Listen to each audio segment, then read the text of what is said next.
both start at 7. So good morning, everybody. I am Jody Finver, the South Florida Program Coordinator for Solar United Neighbors, and we are going to be talking some exciting electric vehicles and solar energy.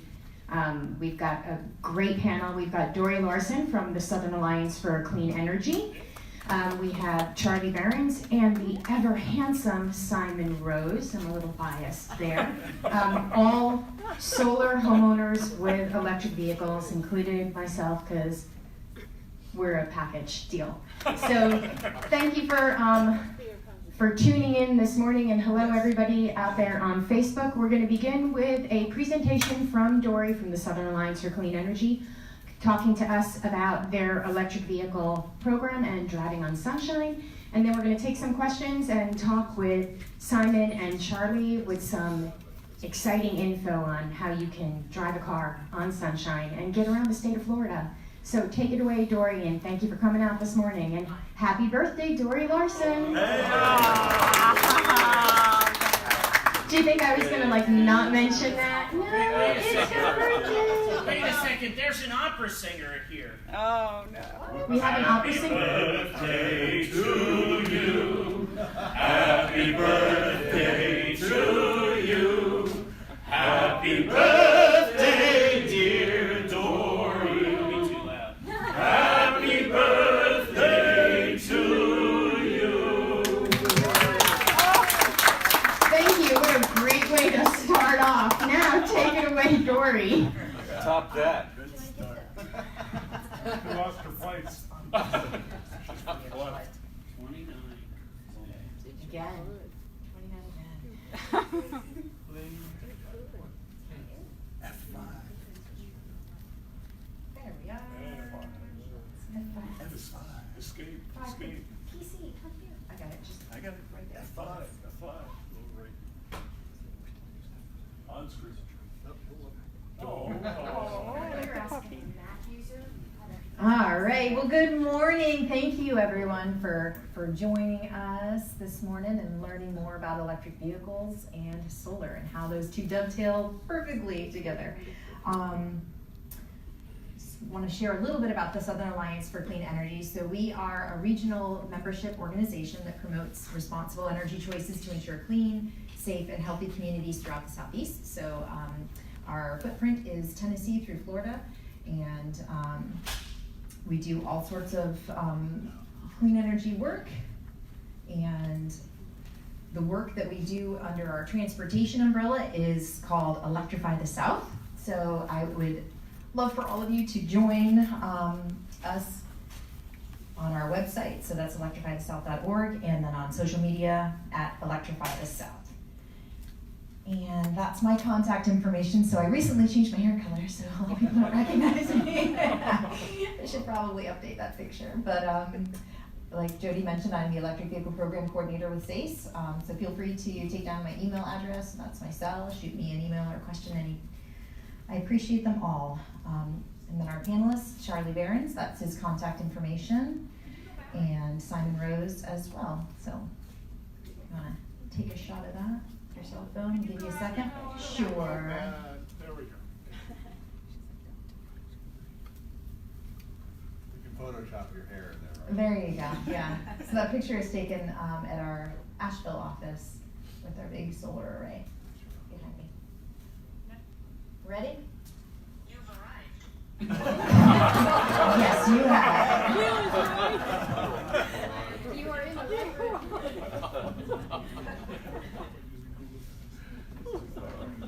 Okay, so let's get a few questions going first, just to kind of feel out where we are. So raise your hand if you already have solar panels on your roof. Oh, wow. Okay, awesome. Woohoo! Raise your hand if you have ever ridden in an electric vehicle. Holy cow. Okay, so I'm totally preaching to the choir here. Awesome. All right, well, hopefully you will learn a bit of something, and we can get some questions going and get some exciting conversation after the presentation. So what's the largest source of greenhouse gas pollution in the United States? Cows, cars. The transportation sector in 2017 surpassed utilities as the largest source of greenhouse pollution in the United States. So, yeah. Oops, let's go back to this one. So, okay, is a Prius an electric vehicle? Raise your hand if you think yes. Raise your hand if you think no. All right. Sort of, I guess it depends, right, on the Prius, if it's a Prius Prime. So we created this graphic just to try to explain to people what the differences are between the vehicles. So an internal combustion engine obviously only takes gasoline, has more emissions. A hybrid has fewer emissions because of the battery regeneration that happens, but because it's only fueled with gasoline, we don't consider it an electric vehicle.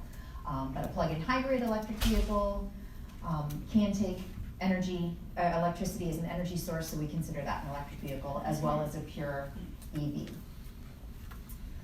All right, so I think it's important that we're using the same lexicon.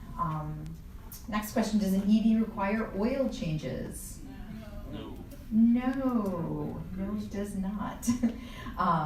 And some of the benefits that I'm going to talk about are that EVs save money because of the lower fuel and maintenance costs associated with them. They save time because you're not going to the gas station or sitting around waiting for those oil changes. They also protect public health and the environment. They also provide energy security and provide grid improvement. So I'm going to go through each one of those. One of the main benefits is the lower fuel cost. So overall, you can expect to save about $10,000 over 10 years of ownership, and that's a conservative figure. So as you can see where we've mapped out the costs to drive a mile with a traditional gasoline car, it's about 10 cents, and that's assuming that gas is $2.25 a gallon, which we know fluctuates widely, and your car is getting 23 miles per gallon, which unfortunately lots of the larger SUVs that seem to be very popular in American culture aren't even that efficient. But if you are driving with an electric vehicle, it's about 3.5 cents per mile to drive electric, and if you're powering your electric vehicle off of rooftop solar or solar PV, it's about through a co-op. Thank you for that. I have a question about that. I mean, my solar on my roof is paid off, so how does it cost me anything to power up the bulb? If you amortize your cost of your solar over the life of the system, it will cost you about 1.3 cents. Got it. Okay. You're looking at instantaneous cost, not lifetime cost. Okay, so I'm going to hand over the mic to the next one. The question is, Question? Yeah. If you have, I have a Prius, I get about 63 miles per gallon. So generally, what would that mean for that first bullet as far as the cost of gas per mile? well, I mean, obviously that would be about a third, right, of if it's 23 miles per gallon versus you're saying 60, right? Yeah, okay. So, yeah. I'm gonna hand this one over to Simon. Oh, next slide. Well, as we were saying before, a penny per mile for an all-electric vehicle if you are charging at home with solar provided by one of our Solar United neighborhood co-ops. And 1 penny per mile is about the equivalent of paying 27 cents per gallon for gasoline at the pump. Do any of you in the room know when was the last time gasoline cost 27 cents a gallon? 1927. 1964, any other guess? 1960. 73. 73, all right, next slide. Oh. Joe DiMaggio on the cover of Life magazine. The last time gas was 27 cents a gallon. National. Okay, so let's talk about the lower maintenance costs. Obviously, they are much lower cost to maintain, and that's because there are fewer fluids to change. So with my Nissan Leaf, the only fluid that I've changed since I've owned it for over 2 years is the windshield wiper fluid. And I rotated the tires one time, and I split a tire one time because I was driving crazy over a curb. But that's on me. The brake wear obviously is significantly reduced with an EV because of regenerative braking, and there are far fewer moving parts. So there's about 20 moving parts in the drivetrain of an EV compared to about 2,000 in a traditional car. What's the lifespan of the battery? That's a great question, and there have been, it depends on the manufacturer, obviously, and the technology that went into the batteries. With the Teslas, a lot of the original vehicles are over 200,000 miles and still have about 95% capacity of the battery. I have 350,000 miles on my Bolt. It's working good. It still holds about 35 miles a day in charge. Tesla announced a 350 million-mile battery. How many years old? 2013. I drive a lot. Yeah. 6 years. Well, that's how they do it. They announce it first, and then you wait. What's the maintenance that gentleman has put on it for 350,000 miles? Yeah, maintenance you put over 350,000 miles. There's a question over here about the maintenance that you put on your 300,000 miles. Oh God, it has a little thing, recommends oil changes. I burn through tires like people burn through toilet paper. That's because it's a heavy car. The Bolt is a heavy vehicle. It's the same weight as, before that I had an Avalon, and it weighs the same as a Toyota Avalon. But I also drive like a maniac. I'm just being honest. And his, to clarify, is a Volt, so it's a plug-in hybrid electric. It's a 2013, yeah. Let us know when you're leaving the parking lot. Oh no, I have a motorcycle and I change the tires every 5,000 miles, but that's not electric. But the maintenance, it recommends oil changes as much as the engine runs, because it has an electric generator that powers the. So I would say, oh God, probably every 9 months I get an oil change, and I can't tell you how many tires I've burned through. However, I've only done 2 brake jobs, which is pretty good considering. I only got 200,000 miles out of my Avalon before it fell apart. So how many miles do you have electric? so far on the 350, like 150. But I put like 50,000 miles on the car. Like one morning I'll be in Naples, and that afternoon I'll be in Newport Richey. So it's just nuts. Yeah, I had 309 on my Prius. Oh, okay. Okay, so moving on to driving electric protects public health. So there's no polluting tailpipe emissions, meaning that we've got cleaner air. And question, I don't know if you guys can read this, but does anybody want to take a stab at how many miles per gallon an ICE car would need to achieve in order to get the same greenhouse gas emissions of an EV nationwide? 200 miles again. It's actually 80, yeah. So in Florida, because of the way that our energy is comprised, you would have to get about 58 miles per gallon in order to have the same emissions benefits as an electric vehicle. So, That's changed. and I think that the main point is that as more and more of us go solar, and more of the grid becomes renewable energy, electric vehicles continue getting cleaner over the lifetime of the car, and that's never going to happen with a traditional vehicle. I have a question. Are the counties and the municipalities building enough power stations to supply all of us with power to power our cars? No. What happens when we hit a crunch? Prices go up. Repeat the question, I'm sorry, I'm not. The is the infrastructure being constructed by the utilities in a proactive way? To handle all the electric vehicles that are gonna come down the pike? They are, I know that in Florida, some of the larger utilities are looking at what their grid can handle and making plans to be able to support that. They're planning on supporting it, yes, you won't have a problem, hopefully. Question back there? But if they burn coal, like Lakeland Electric will spew out more pollutants into the air, while we think we're saving gas driving electric cars.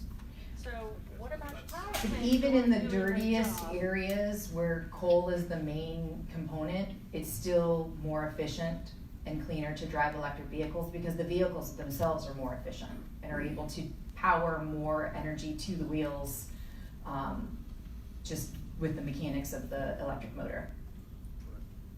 Nonetheless, you make a good point, and, you know, it's a good thing for all of us to pressure local politicians to not allow the utilities to do that. To burn coal. Absolutely. Or even natural gas. Right now, the utilities are incented to build anything because they're guaranteed a 10% return on any capital dollars they spend. Have a question in the back? I wish I could get that deal. Yeah, it's more of a comment. Or a comment? And- Sure. And Dory, you might know these statistics better than I do, but I remember about a year ago, the Florida PSC had a presentation on electrical vehicles in a work session. One of the key figures I remember from that session is if all the cars turned electric, it would add about 25% additional capacity needed to our grid. So think about that in terms of when you worry about, hey, what are adding electric vehicles doing to our grid? If you converted all the cars to electric, it would add about 25%, is what was reported by some analysts in that session. So you think of how small the fraction is at this moment, and the rate of projected growth, it really is not something that it seemed like a big concern of reaching where you're just gonna be throwing so much more to the grid that it would cause fossil fuels to have to be used. That was the conclusion of the meeting. Right. Thank you. Dory? Yes. Has your organization built one solar charging station yet? We don't build the charging stations, we don't build the infrastructure, that's not what our organization does. We advocate for those kind of policies, and I'm gonna talk about that in the presentation. Okay. Yeah. We have a 400-acre solar farm in our neighborhood that powers 15,000 homes. So you're seeing some of the utilities build some pretty large solar stations, which helps. Absolutely. But what we don't need them doing is doubling the amount of nuclear reactors that we have out there. Right. So every rooftop is one more brick in the wall away from that further expansion of the grid. Absolutely. I also kind of wanted to highlight what the manufacturers are doing. So there's billions of dollars that's being poured into commitments for electric transportation. A lot of that is coming from the European and Chinese markets saying that they are putting petrol bans in effect in the future. So the manufacturers are responding to that. So you can see that all of the major manufacturers are committing to building electric vehicles and investing a considerable amount of capital to make that happen. One stat you can throw up there is Mercedes-Benz said that they are no longer doing development on internal combustion engines. Right. Volvo sold its combustion engine department to another company.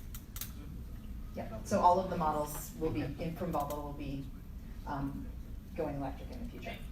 You know, I wrote my master's thesis on energy and how macroeconomic forces change it. And I think what will happen is when there's more demand for electric on the grid, the power industry will increase the price. My dad's also a nuclear engineer, worked in nuclear. By the way, they haven't built a new nuke since 3 Mile Island, 1979. So that won't happen in this country. Politically, it won't happen. But I believe that as the macroeconomic prices go up, because I'm in the solar business, I see this every day, when your electric bill is $400, it's really, really easy to justify buying electric that costs you $200 a month.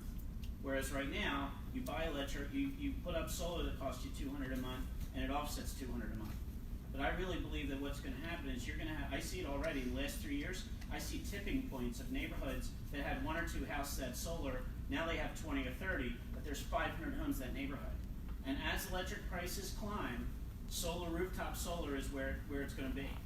Especially in the newer neighborhoods, they put $1 billion in new homes, and housing permits were pulled in Pasco County for this year. $1 billion in new construction, and all those communities have no shade because the trees aren't big enough yet. So I think there is going to be macroeconomic pressure on the utility companies. They're going to have to increase their rates. So in a way, these cars being offered and sold it's going to totally change the price structure. Now, people who can't get solar, they're going to be kind of screwed. Like renters and people who live in high shade areas, they're going to be at a huge disadvantage. So I'm going to shift us back to the presentation. We have a presentation on that in the afternoon. And ask a question about electric vehicles and offshore oil. So we had Amendment 9, the past election cycle, which is a ban on offshore oil in state waters, and it was overwhelmingly passed by Floridians. So just a question, what percentage do you guys think of new vehicle sales being electric would need to comprise the market in order to offset the need for new offshore drilling? So what percentage of the new vehicle sales being electric would we need to offset the need for offshore drilling? Call it out. 40. 20%, 40%, 50. 50%, 10. 10. So it depends obviously on the types of vehicles, if they're plug-in hybrids or if they're all electric. We did analysis and we found that between 7 and 16% of new vehicle sales between 2018 and 2035 would offset 100% of the need to drill for gasoline that would be feasibly produced from the Atlantic, Eastern Gulf of Mexico, and Pacific combined. Nice.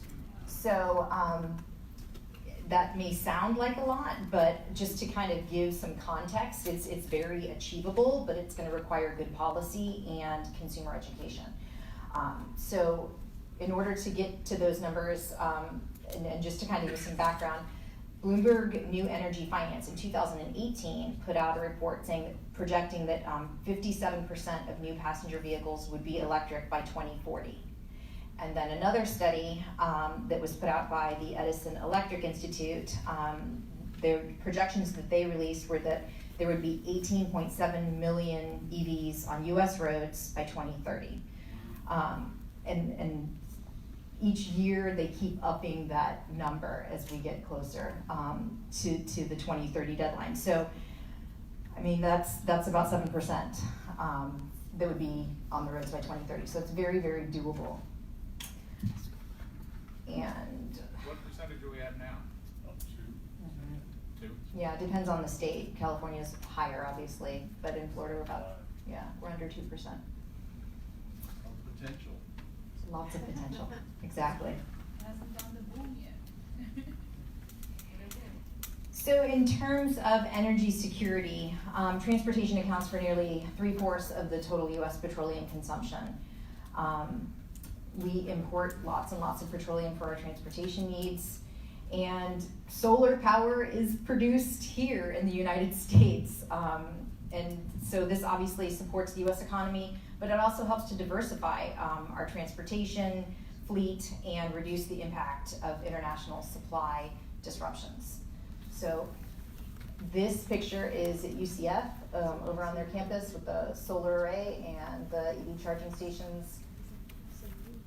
Just imagine the security that we have in producing our energy source domestically and keeping all of those dollars local as well.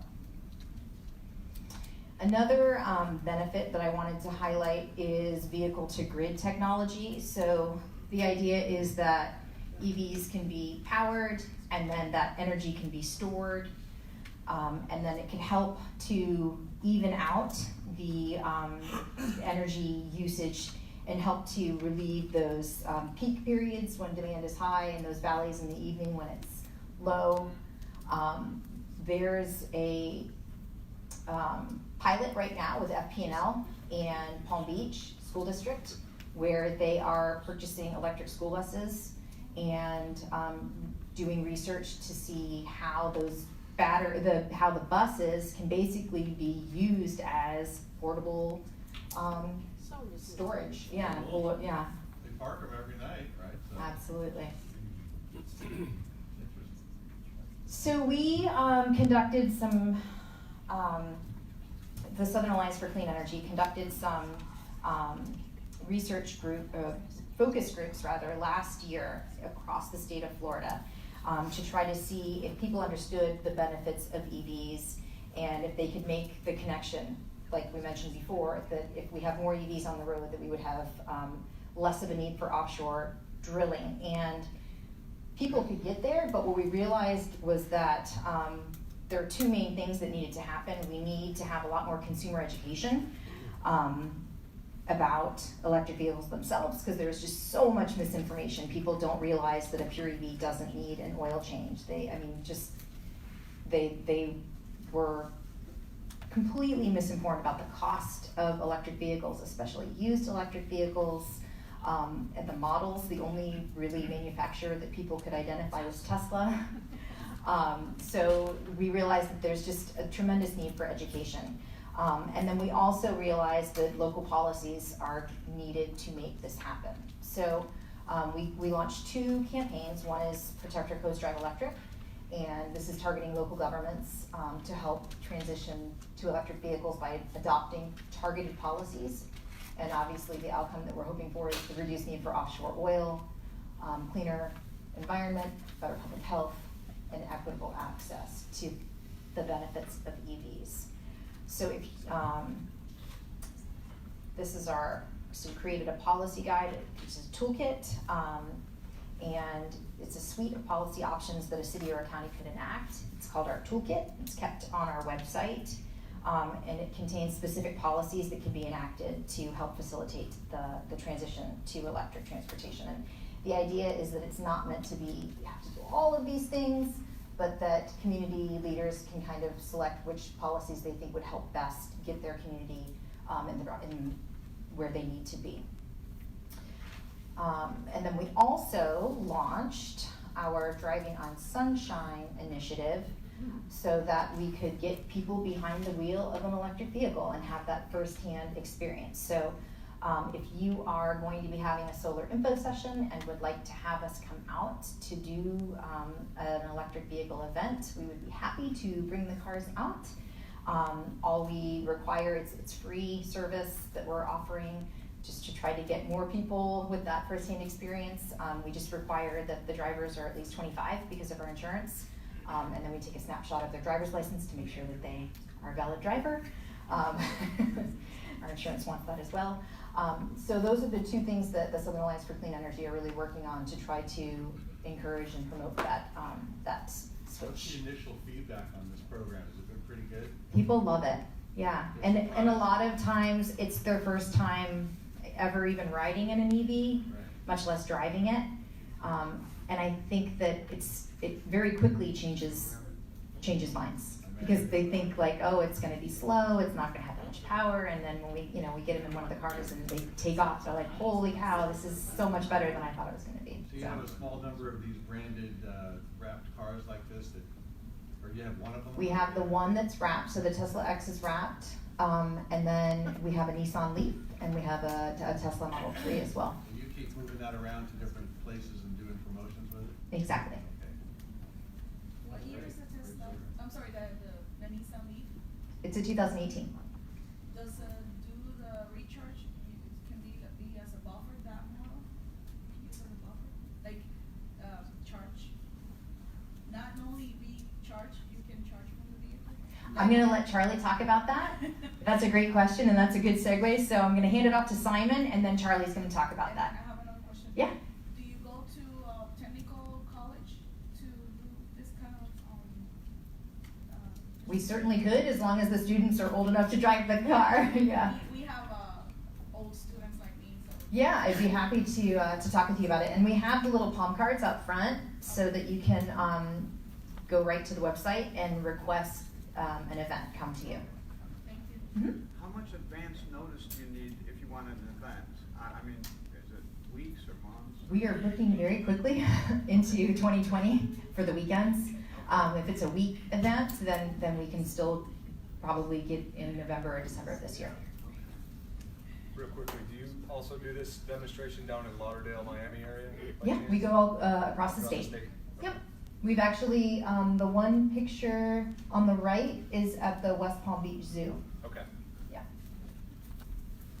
Who knows what year they had a factory in Florida that made electric cars? Who knows if they used to make electric cars, over 2,000 electric cars in Florida? What year was that? Highlands County, wasn't I own 3 of them, 1977. Incredible. So in other words, things go through cycles, and we're in another cycle. So you're the leader of the cycle. In 1977, it was somebody else. And in 1992, when I built my first electric, it was FPL. So life goes in cycles, okay? So we're now on the 4th cycle of getting electric vehicles in place. So in 1977, they only made 2,000 in the factory before they went bankrupt. What did they say, 4 times the charm? There you go. So I'm going to hand it off So to. that means people don't learn very well? Thank you, Dory. We're going to be now hearing from our solar and PV and EV homeowner drivers. So thank you, Dory Larson, and happy birthday again. We're going to swap it this way. And first off the bat, we're going to have Simon Rose speaking.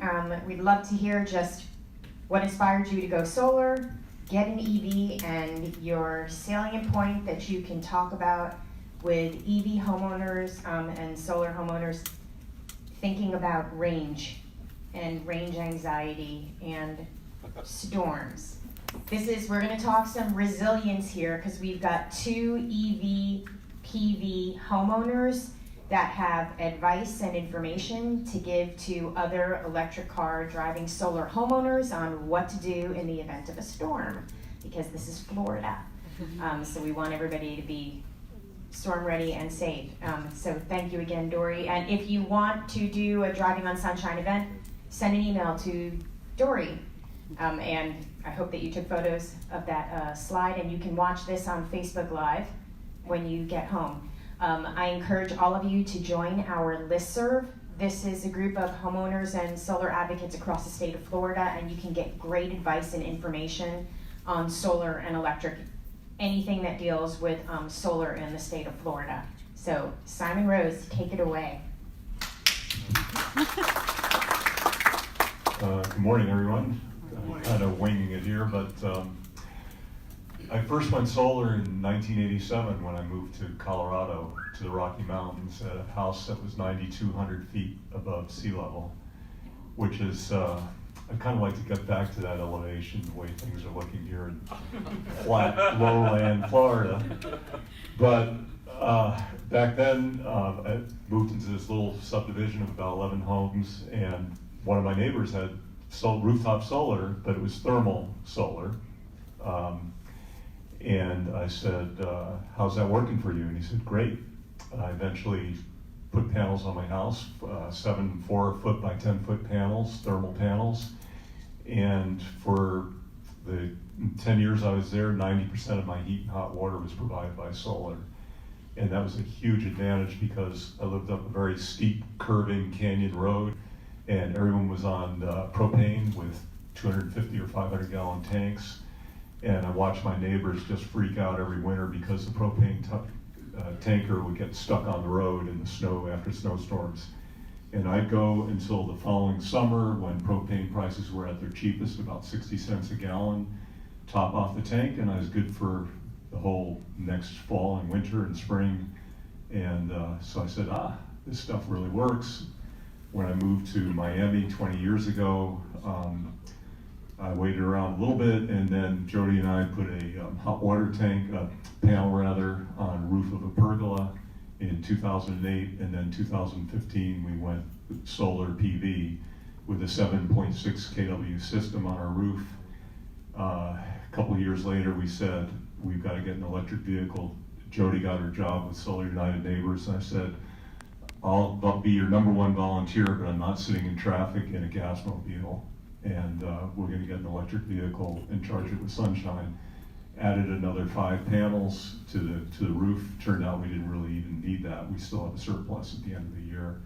So we're charging our Chevy Bolt EV with sunshine, and that photo is right after we re-evacuated our evacuation. In other words, we were in Miami, the storm for Irma, all the tracks except for one looked like it was going to directly hit Miami, so we bolted with our bolt to Port Charlotte and charged for free in Port Charlotte and parked the EV on the 4th floor of a parking garage. And then 36 hours later, we're sitting there watching the storm tracks move west and move west and move west, and finally we get this frantic text message from a meteorologist saying, "Get the hell out of Port Charlotte now." And at 1:30 in the morning, we headed back to Miami. And this was the day after the storm. First thing that happened was my next door neighbor who drives a Cadillac says, "Can you give me a jump start?" And we jump started it with the bolt. And that meteorologist, who's a neighbor of ours, his electric was down, ours was back and running by then, so he came by our house for a charge. So it works beautifully. And we, as we're heading out on Tamiami Trail, or Southwest 8th Street, we passed gas station after gas station when we were evacuating that had, I'm sure you guys have all seen these images, the gas lines were like 10 blocks long or a mile long, and we had a dear friend of ours wait an hour and a half in a gas line, and 3 cars ahead of her, the gas station ran out of gas. So we were just very smug as we were driving by all these gas stations going, "See ya." And you know, all of you who drive electric full well know how beautifully they work. And Charlie's got his fancy sine wave inverter that he's going to talk about. My presentation is this little piece of paper. It's a service alert from GM. After we got our Bolt now nearly 2.5 years ago, they started sending us these service alerts, and they're so customized and personal and intimate. "Dear Simon, you know, your Bolt is ready for scheduled maintenance," and it lists these things, "oil change." And I call them up, the dealer, and say, "Guys, this is an electric vehicle, we don't use oil." So now they've been very sensitive to all that. So now the most recent service alert I got from them, "Your 2017 Chevrolet Bolt EV may be due for service. We can offer the following: tire rotation." You know? So that's been it. That's all we have to do is rotate the tires. And I'm gonna shut up and pass it over to Charlie, who can talk about how well he's managed to use. Can I ask you one question? Mhm. How was your buying experience with the salesperson at your Chevy dealer? Excellent. Yeah, The guy he you was were talking knowledgeable. about? He was a Volt with a V owner. Good. And he was in his 70s and just knew more about the technology and, you know, really knowledgeable guy, friendly guy, yeah. Has it been difficult to find charging stations as you drive in your Bolt? Right. I think it's more challenging than Tesla. Like I say with Jody, you know, when we take a road trip, we're getting in our covered wagon, and you know, we made one stop. We're from Miami. We drove up yesterday. We stopped at a brand new Electrify America charging station. Just got inaugurated this month at the Walmart Super Center in Port Charlotte. And it was great. We plugged in. We only needed from there to get here 100 miles. And it put about 140 miles on in 50 minutes. It was pretty fast charger. What's your range? The Bolt in the city, we're getting over 300 miles. In city driving on the highway, I would say it's around 225, 240, somewhere around there. But your GPS tell you where the chargers are available.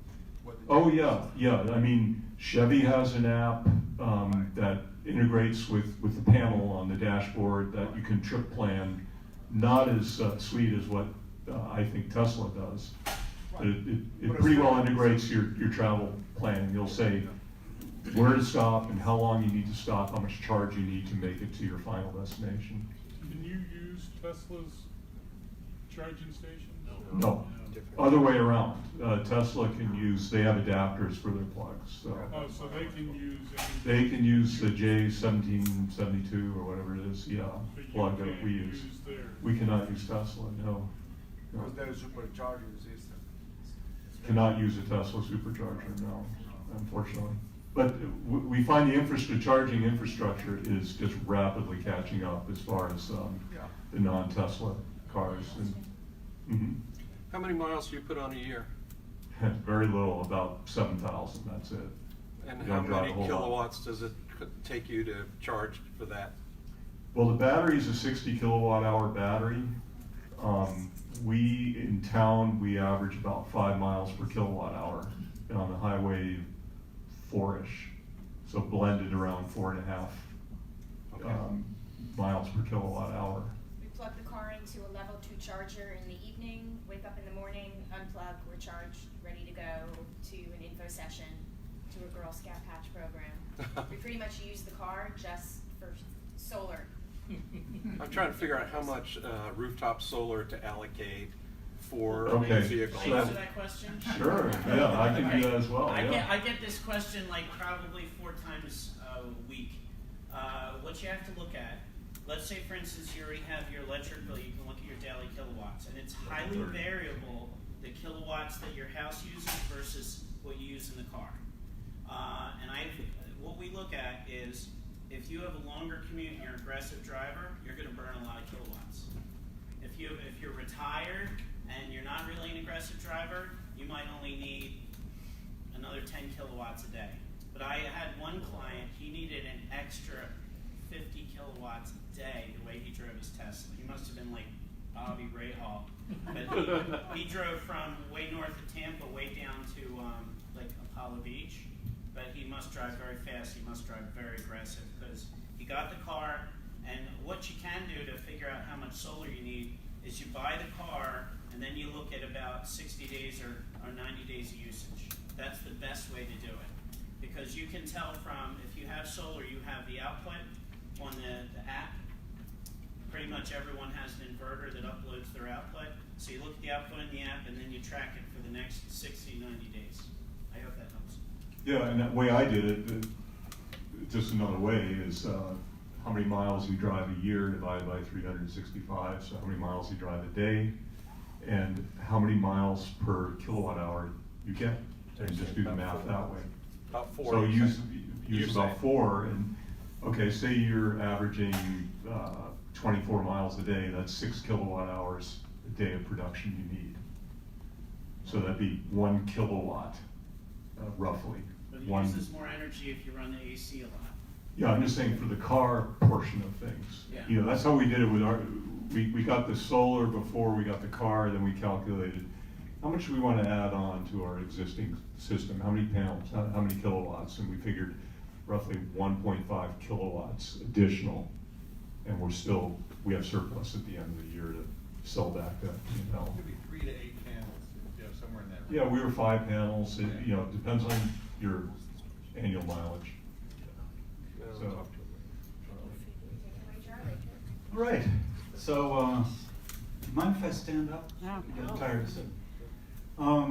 So I have a similar history as Simon and Jody, except I watched my parents go solar thermal in the mid-1970s.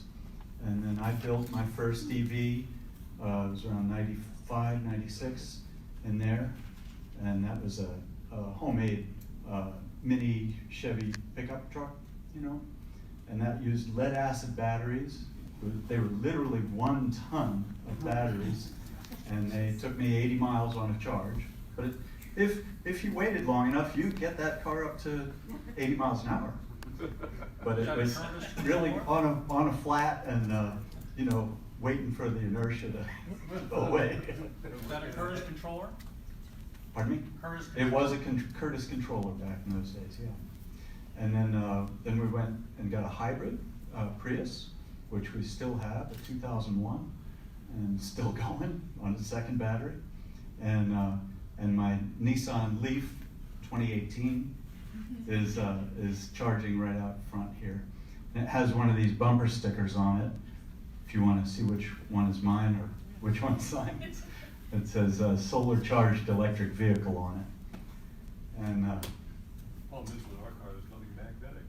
nothing magnetic on Simon's car, right? Same with mine. It has to curve around to stick on near the license plate.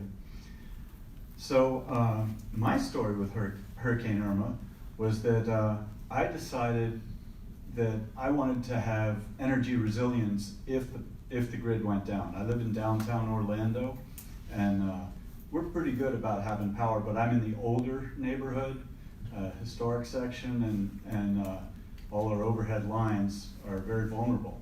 So we did lose power, and fortunately I had gone out in advance and found this pure sine wave inverter for about $200 on Amazon.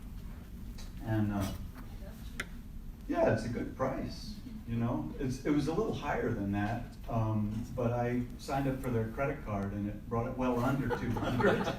So, you know, got the discount, and now I'm an Amazon Prime member. Woohoo!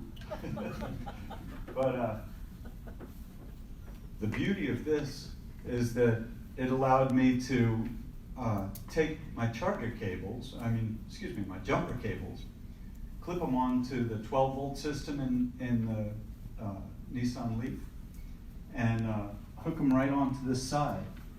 And then there's some just standard wall outlets on this side. And I ran extension cords into the house. We were able to power the refrigerator, the TV, the Wi-Fi, several fans, several lights. You know, we didn't plug in the big AC unit in the attic, but didn't really need it right after a hurricane. I don't know if you've noticed, it's kind of nice weather the next day or two. And we ran it for 3 days before it was down to 48% on our battery. And by the way, that was the older 2015 Leaf, so it had half as much battery as the new 2018s. Don't you have solar on your roof? We do have solar on the roof. One of the things that people who aren't used to solar yet know that if the grid goes down, your solar system goes down. Wait. Unless you have batteries. I have an SMA inverter, and I had no problem. SMA has that little 4,000 watts. Right. I had power for 4 days. Yep. Why didn't you get an SMA inverter? Well, during the day. But it's only the day. You got it during the day, right? Yeah, I did. Yeah, but not at night, right? I charged up everything. There you go. Yeah. Oh, okay. So that's good. Now what I did is I charged my car up in advance. I don't have an SMA converter. I have a Solar Edge inverter on my system, and then I ran everything else off of this. I was down to half that battery's power after 3 days. I drove to another neighborhood. It's a little more recently built than mine, and they had power there. And out front of the Whole Foods is a free charger. Charged up the car during dinner, and drove back home and plugged the house back in, and we were up and running. That's brilliant. Good for you. So that worked great for us. And it really is the concept of, instead of having your batteries mounted on the wall, mount them on 4 wheels and take them with you. So that's the concept of using the power from your car. Now, one of the things that Dory's slides showed was the V2G, vehicle to grid technology. And that is technology that's coming, but it hasn't been standardized, and the full infrastructure isn't there yet. Nissan has a gizmo that's still way too expensive, that plugs into your large CHAdeMO charger port, if that means anything to some of the people in the room. And it will allow 2-way, charging the car and running the house at the same time. But that's not really standard yet, but that's where we're headed, folks. And so, personally, I chose to put my batteries in my car. Simon and Jody have theirs both places. So, they have the best resilience. I have a little resilience, and folks with just the SMA inverter have it during the daytime. Any questions? I got a question. Yeah, sure, Simon. With our bulb, So with our bulb, if we want to do what Charlie did after Irma, problem is it has like a 2-hour limit for idle. In other words, after 2 hours, you got to go and restart the car. And I was wondering if you have a similar setup with your Leaf. No, the Leaf will stay on. You just turn it on, you know, as if you're turning it on for driving. I go in like this because I grew up with ignition keys, but it's just a button. So you turn it on and leave it on, and it just ran for 3 days. Yeah, question? Charlie, you said you connected the inverter to like I guess a 12-volt battery that's in your Leaf. Is that supplied from the big floor battery? Is that Correct, yes. So the big battery, what they call the drive battery, supplies a whole 12-volt system to the car because the radio and the lights and things like that are just standard car 12-volt system. And that's what I hooked onto. And in fact, there's danger of connecting it just to the battery itself because that has some electronics on it that monitor the charge of the battery. So I connected it to the positive of the battery and just the chassis of the car. Brilliant, that's awesome. I have some very small pieces of paper because I don't like using up a lot of paper. But I have a lot of them, and it's just the blog that I wrote that explains how I did that. So I'm. It's also there. Ah, there it is. It's Bit.ly, so bit.ly/EVPower. And that'll get you to the little blog I wrote on how I did that. Question? Yes. What are the barriers to getting to the point where you can use your EV, your electric vehicle, as the battery and be able to disconnect from the grid when there's a storm and be able to be self-contained? Yeah, that can be done. What the question is that he wants to connect the car to the house and disconnect from the grid when the grid goes down. And that is technology that's coming with that V2G. There are ways to fool your solar inverter to think that it's still got a signal coming from the street, from the grid. And then you put a transfer switch on your main house power so that you actually do physically disconnect from the grid. And that's called island mode. And when you trick your inverter with the solar inverter, with an inverter like this, it goes into that sort of separate mode. And, but that's a little tricky still, hasn't been standardized. That's all in that V2G thing that's coming. Yes? Just 3 minutes. Maybe Oh, one more 3 question. minutes. That's, Couple more questions. I thought it was a question. 3 minutes. Couple more questions? Yes, over here. You know, like most people drive the car throughout the daytime. So when you come home and charge the car, dark, so how do you charge the car then? Well, my solar system does not have batteries, but it is connected to the grid. So when it's dark out, I'm pulling electricity from the grid. And when it's light out, the electricity is flowing into the grid. Yeah, that's called net metering. Utility is battery. Utility is virtual Yeah. When you overproduce, you push energy back to the grid.